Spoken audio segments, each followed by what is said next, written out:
Senator from Ohio. Yeah, I ask unanimous consent to speak as if in morning business for up to 10 minutes. Without objection. Thank you, Madam President. This past week, we observed in this country Workers' Memorial Day, when we pause and remember those Americans who've lost their lives on the job. For generations, hardworking people have left their homes every morning, or for second shift, or for third shift, to earn an honest living, to provide for loved ones, to put food on the table.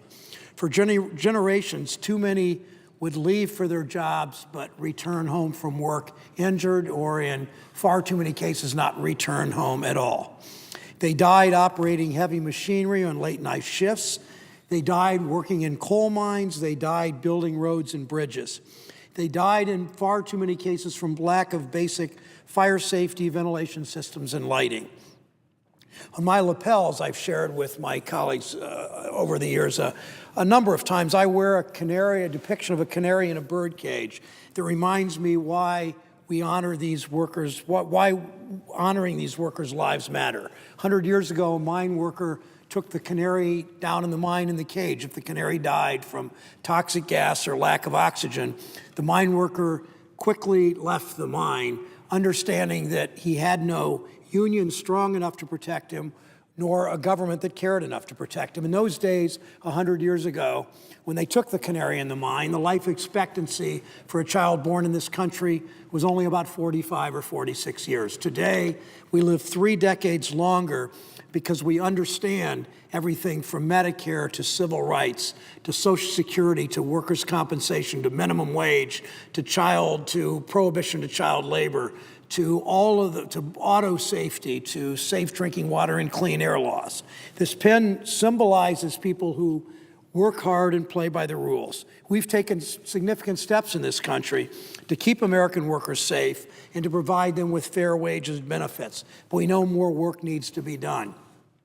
Since the National Labor Relations Act and the Fair Labor Standard Act were enacted into law in the 1930s, workers in this country were guaranteed the right to form a union and bargain collectively. They benefited from a minimum wage. They benefited from overtime pay. But today we see vicious attacks on unions and collective bargaining from state legislatures at the behest of their corporate and far-right benefactors. We see obstructionists in this body that block even the most reasonable and clearly necessary nominations to the National Labor Relations Board. Yes, there's more work to be done, even as OSHA, the Occupational Safety and Health Administration, works to ensure safe working conditions. Job fatality rates have not changed in the past few years. More than 4,600 workers, think about that, 4,600 workers were killed on the job in 2011. That's more than 10 a day. 4,600 American workers went to work and didn't come home that night.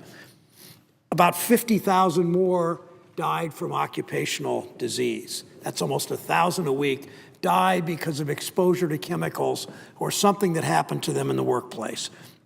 Given the progress we've made over the last several decades, nonetheless, Americans live longer, enjoy a better quality of life. But there's more work to be done because too many are still denied fair wages and benefits, and equally importantly, too many are still at serious risk of injury or death on the job. Days ago on May 4th, 2 workers in Ohio were killed when part of a crane fell on them at a steel mill construction site in Stark County, Ohio, in Perry Township. Brian Black and Mark Tavisi and their families and all of the workers at the Faircrest plant deserved better and deserve answers. So too do workers in McLennan County, Texas, where that fertilizer plant that was a major story in the national news exploded recently. That facility in West Texas had not had a health and safety inspection since 1985. This disaster shows the tragic consequences of not conducting regular workplace inspections. Fewer American miners died or were injured in 2012 than ever before. But in the first 3 months of 2013, 11 miners were killed in accidents that the Mine Safety and Health Administration called preventable.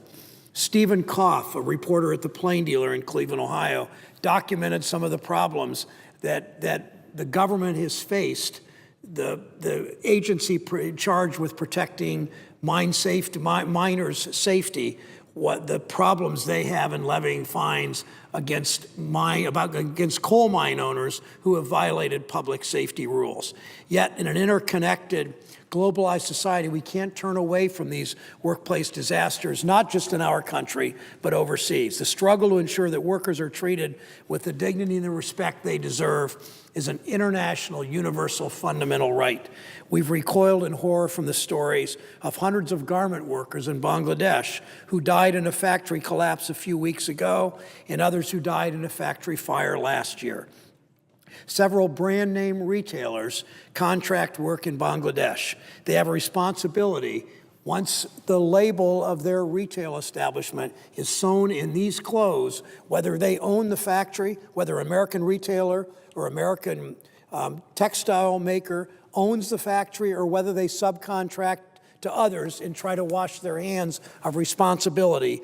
They have a responsibility to work with the Bangladeshi government, to work with non-government institutions, and to work with the workers themselves to improve their working environment.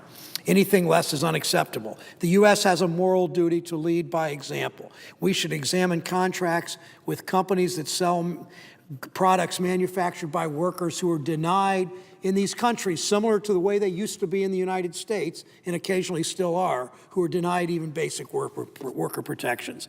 And let's not forget the American rescue workers who put their own lives in jeopardy to save hundreds of people over the past few weeks in Texas and in the presiding officer's home state of the Commonwealth of Massachusetts. First responders across our country deserve to know that we're doing everything we can to keep them and the people they protect as safe as possible. These are generally public employees. They generally carry a union card, and while bystanders and others tend to run from disasters, they run towards those disasters.